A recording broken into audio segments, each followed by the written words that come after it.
Naresh Gupta classes welcomes you. आज के इस वीडियो में हम एक दो क्वेश्चन लेकर पुरानी चीजों को रिवाइज करेंगे। जैसे कि मैंने पिछले वाले वीडियो में बताया था,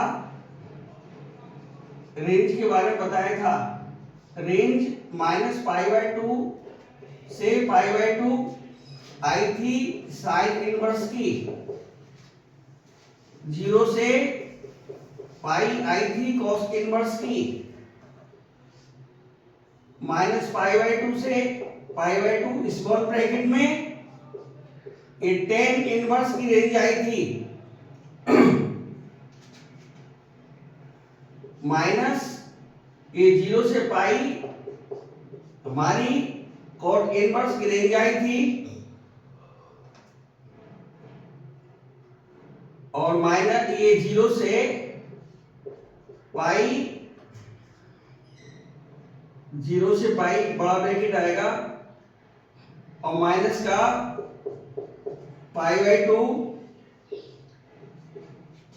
ये हमारी सेक इनवर्स की रेंज आई थी, और माइनस के π/2 से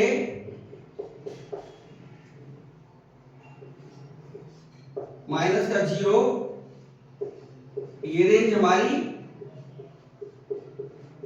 कोसेक इनवर्स की आई थी। आज हम एक क्वेश्चन ले रहे हैं और क्वेश्चन को पूछा है कि प्रिंसिपल वैल्यू बतानी है।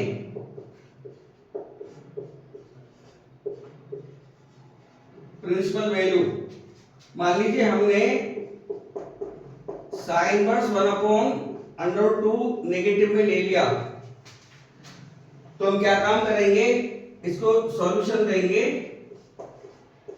लेट y इक्वल टू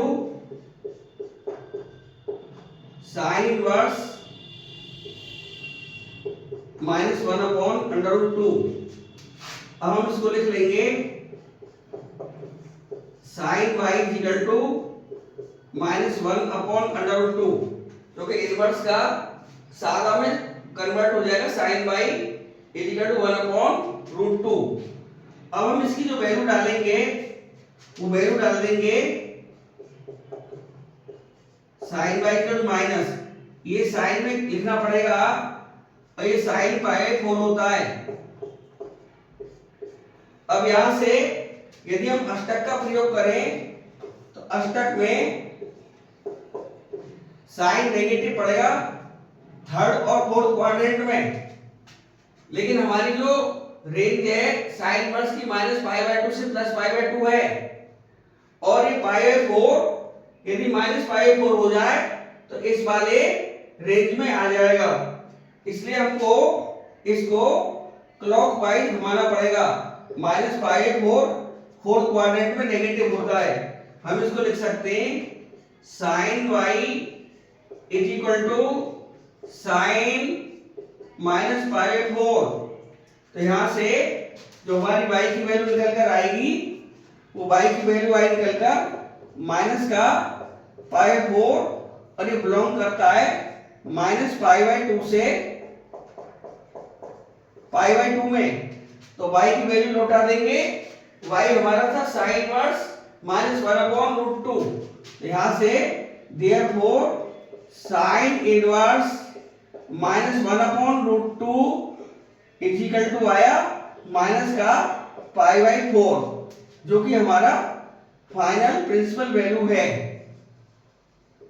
ऐसे ही हम कोई और भी वैल्यू निकाल सकते हैं, तो इसी तरह से वैल्यू निकलेगी नेगेटिव या पॉजिटिव की। अब मान लो एक और क्वेश्चन ले लें हम छोटा सा। मान लीजिए हमने ले लिया कॉट इनवर्स का, लेते हैं कॉट इनवर्स -1 पूछ रहा है कि क्या होगा, तो हम तो y माने ले रहे हैं इसको। लेट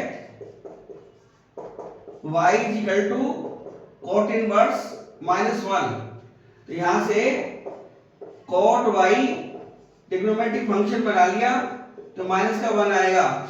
अब हम इसकी वैल्यू कॉट के टर्म में रखेंगे, तो आएगा cot y equal to minus का कॉट पाई बाई 4। अब हम इसकी रेंज देखेंगे, तो रेंज में क्या आया 0 से पाई। तो अब ये यदि फोर्थ क्वाड्रेंट में घुमाएंगे तो माइनस का पाई 4, जो कि ये नहीं हो पाएगा। इस बार क्या करना पड़ेगा हमको, cot by equal to cot, negative काम होता है सेकंड क्वाड्रेंट में, वैसे पढ़ता नेगेटिव फोर्थ में भी है, लेकिन फोर्थ में सेटिस्फाई नहीं हो पा रही वैल्यू, तो सेकंड में डाल देंगे। और सेकंड में जो वैल्यू होती है वो थी pi minus theta, pi minus pi by 4। तो यहां से cot by equal to cot 3 pi by 4 आएगा, जो कि हमारा आंसर आने वाला है y इक्वल टू आएगा 3 पाई बाई 4। और ये बिलोंग करता है कॉट वाले रेंज में 0 से पाई पर, स्मॉल ब्रैकेट, इन्हीं के बीच वैल्यू आ जाएगी। और y की वैल्यू उठा देंगे cot inverse -1 is equal to 3 pi by 4। तो इस तरह से हम सारी वैल्यूज निकाल सकते हैं। तो अगले वीडियो में आपसे इसी तरह के शॉर्ट के लिए फिर मिलेंगे। धन्यवाद।